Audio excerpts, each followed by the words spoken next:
আসসালামু আলাইকুম ওয়ারাহমাতুল্লাহ। প্রিয় ভাই ও বোনেরা, আলহামদুলিল্লাহ আমরা পবিত্র মাহে রমজানের চতুর্থ দিনে পৌঁছে গেছি। আজ চতুর্থ রোজা। সময় খুব দ্রুত চলে যাচ্ছে। আজকের প্রশ্ন হলো, আমাদের রমজান কি শুধু রুটিনে সীমাবদ্ধ, নাকি আমরা সত্যিই কোরআনের সাথে সম্পর্ক গড়ে তুলছি? আজকের ভিডিওতে আমরা আলোচনা করব, কেন রমজানকে বলা হয় কোরআনের মাস, কোরআনের সাথে বাস্তব সম্পর্ক কিভাবে গড়ে তুলব, শুধু তিলাওয়াত নয়, কিভাবে জীবন পরিবর্তনের মাধ্যম বানাবো, এবং এই রমজানে একটি কোরআন পরিকল্পনা। চলুন শুরু করি।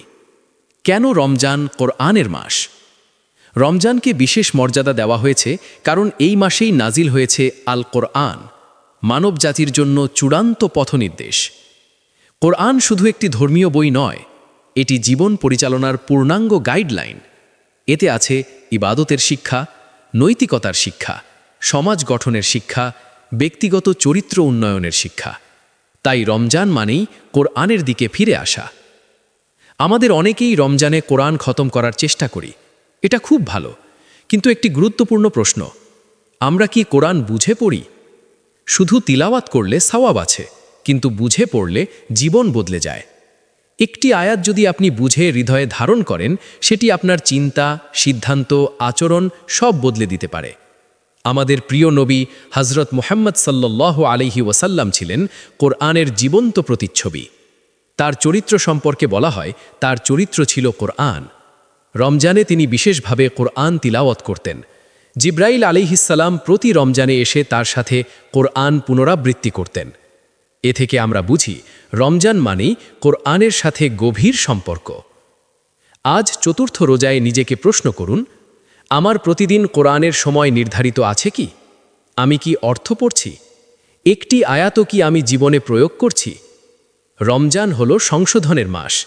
আজ থেকেই শুরু করা যায়। কোরআনের সাথে সম্পর্ক গড়ার বাস্তব পরিকল্পনা। এখন আমরা বাস্তব কিছু পদক্ষেপ নিয়ে কথা বলি। ১. দৈনিক নির্দিষ্ট সময় নির্ধারণ করুন। ফজরের পর বা তারাবিহের আগে ২০-৩০ মিনিট ঠিক করুন। ২. অল্প কিন্তু নিয়মিত পড়ুন। একদিন বেশি, আরেক দিন শূন্য, এর চেয়ে প্রতিদিন অল্প ভালো। ৩. অর্থ ও তাফসির পড়ুন। একটি আয়াত বুঝুন, তার প্রেক্ষাপট জানুন। ৪. নোট নিন। যে আয়াত আপনাকে স্পর্শ করে লিখে রাখুন। ৫. বাস্তবে প্রয়োগ করুন। যদি আয়াতে ধৈর্যের কথা বলা হয়, আজই তা প্র্যাকটিস করুন। যখন কেউ নিয়মিত কোরআন পড়ে, তার মন নরম হয়, রাগ কমে, চিন্তা পরিষ্কার হয়, আল্লাহর ভয় ও ভালোবাসা বাড়ে। কোরআন হলো আত্মার খাদ্য। যেমন শরীরের জন্য খাবার দরকার, তেমনি আত্মার জন্য কোরআন দরকার। আমাদের ঘরে কোরআন আছে, কিন্তু আমাদের জীবনে কতটুকু আছে? রমজান চলে গেলে যদি কোরআন আবার তাকেই পড়ে থাকে, তাহলে আমরা সুযোগ হারালাম। সফল রমজান হলো যেখানে কোরআন আমাদের দৈনন্দিন জীবনের অংশ হয়ে যায়। শুধু নিজে পড়বেন না, পরিবারকেও যুক্ত করুন। দৈনিক ১০ মিনিট পারিবারিক তিলাওয়াত, সন্তানদের সামনে পড়া, একটি আয়াত নিয়ে আলোচনা, এতে ঘরে বরকত নেমে আসে। আজ আমরা অঙ্গীকার করি, প্রতিদিন কোরআন পড়ব, বুঝে পড়ব, জীবনে প্রয়োগ করব, রমজানের পরও চালিয়ে যাব। এই অঙ্গীকারই আমাদের রমজানকে সফল করবে ইনশাআল্লাহ। হে আল্লাহ, আমাদের কোরআনের সাথে গভীর সম্পর্ক দান করুন। কোরআনকে আমাদের হৃদয়ের নূর বানান। কোরআনকে আমাদের জন্য শাফাআতকারী বানান। এই রমজানকে কোরআনের মাধ্যমে আমাদের জীবন বদলের মাস বানান। আমিন।